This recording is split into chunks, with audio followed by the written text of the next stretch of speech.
കേരളം മുഴുവൻ സൈലത്തിൻ്റെ ഹൈബ്രിഡ് സിസ്റ്റത്തെക്കുറിച്ചാണ് സംസാരിക്കുന്നത്.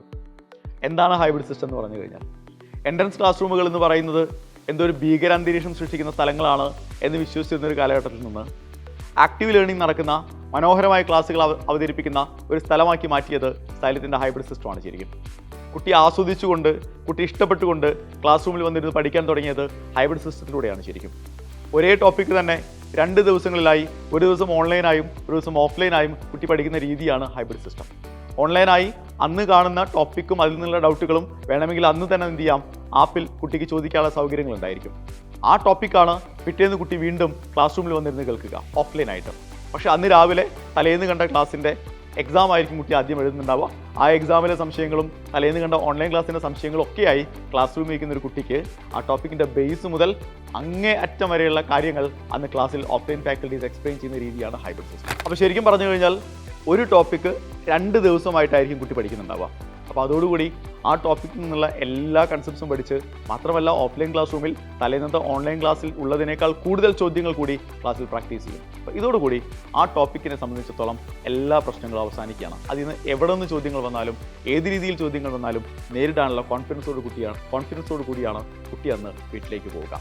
വീട്ടിലിരുന്ന് ക്ലാസ് കാണാനുള്ള ടാബ് അടക്കം സൈലം നൽകുന്നുണ്ട് എന്നതാണ് മറ്റൊരു പ്രധാനപ്പെട്ട കാര്യം. ഓഫ്ലൈൻ ക്ലാസ് റൂമിലെ ക്ലാസ്സുകളൊക്കെ അവസാനിച്ച് കുട്ടി നേരെ പോകുന്നത് ഹോസ്റ്റലിലേക്കാണ്. എല്ലാവിധ സൗകര്യങ്ങളോടും കൂടിയ ഹോസ്റ്റലുകളാണ് കുട്ടികൾക്ക് സൈലം നൽകുന്നത്. അവിടെ കുട്ടി വീട്ടിൽ നിന്ന് മാറി നിൽക്കുകയാണ് എന്നൊരു തോന്നലുണ്ടാക്കാത്ത രീതിയിൽ അവൻ്റെ എല്ലാവിധ പ്രശ്നങ്ങളും ചർച്ച ചെയ്യാനും സപ്പോർട്ട് ചെയ്യാനും സഹായിക്കാനും ഒക്കെയുള്ള മെൻറ്റേഴ്സും വാർഡൻസും ഒക്കെ അവിടെ ഉണ്ടാകും.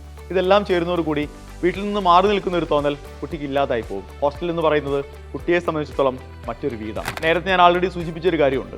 എല്ലാ ദിവസവും തലേന്ന് ഓൺലൈനായി കണ്ട ക്ലാസ്സിൻ്റെ എക്സാം എഴുതിക്കൊണ്ടാണ് കുട്ടി ഓഫ്ലൈൻ ക്ലാസ്സിലേക്ക് പ്രവേശിക്കുന്നത്. ഡെയിലി എക്സാമുകൾ. ആ ഡെയിലി എക്സാമുകൾക്ക് പുറമെ ഒരാഴ്ച കഴിയുമ്പോൾ ആ ഒരാഴ്ചയിൽ പഠിച്ച മുഴുവൻ ടോപ്പിക്കുകളും ചേർന്നുണ്ടാകുന്ന വീക്ക്ലി എക്സാമുകളുണ്ട്.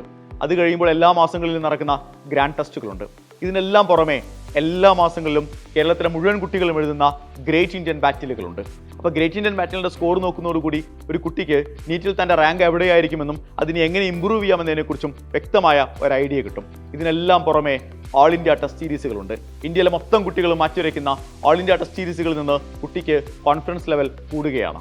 ഒരു കോമ്പറ്റേറ്റീവ് പരീക്ഷയ്ക്ക് നമ്മൾ പ്രിപ്പയർ ചെയ്യുമ്പോൾ മെറ്റീരിയൽ ഒരു പ്രധാനപ്പെട്ട ഫാക്ടറാണ്. സൈലത്തിൻ്റെ എക്സ്പേർട്ട് ടീം തയ്യാറാക്കിയ 26ഓളം മെറ്റീരിയലുകളായിരിക്കും നമ്മുടെ കുട്ടികൾ ഒരു വർഷം കാണുന്നുണ്ടാകുക. അതിൽ ഓരോ ചാപ്റ്ററിൻ്റെയും ക്ലാസ്സിൽ ടീച്ചർ ഡിസ്കസ് ചെയ്യുന്ന സ്ലൈഡുകൾ അടങ്ങുന്ന ആ സ്ലൈഡുകളുടെ കളർ DPPകൾ ഉണ്ടാകും. അതിനു പുറമെ 35 ഇയേഴ്സിൻ്റെ PYQ ക്വസ്റ്റ്യൻ ബാങ്ക് ഉണ്ടാകും. മൈൻഡ് മാപ്പുകളുണ്ട്, NCERT ബൂസ്റ്റർ ഉണ്ട്. അങ്ങനെ 26ഓളം മെറ്റീരിയലുകളായിരിക്കും കുട്ടിക്ക് വേണ്ടി സൈലത്തിൽ കാത്തിരിക്കുന്നത്. സൈലത്തിൻ്റെ ക്ലാസ് റൂമുകളെക്കുറിച്ച് പ്രത്യേകം എടുത്തു വരേണ്ട കാര്യമില്ല. അഡ്വാൻസ് ടെക്നോളജിയോട് കൂടിയ ക്ലാസ് റൂമുകളാണ് സൈലത്തിൻ്റെത്. So come and join with us. All the best.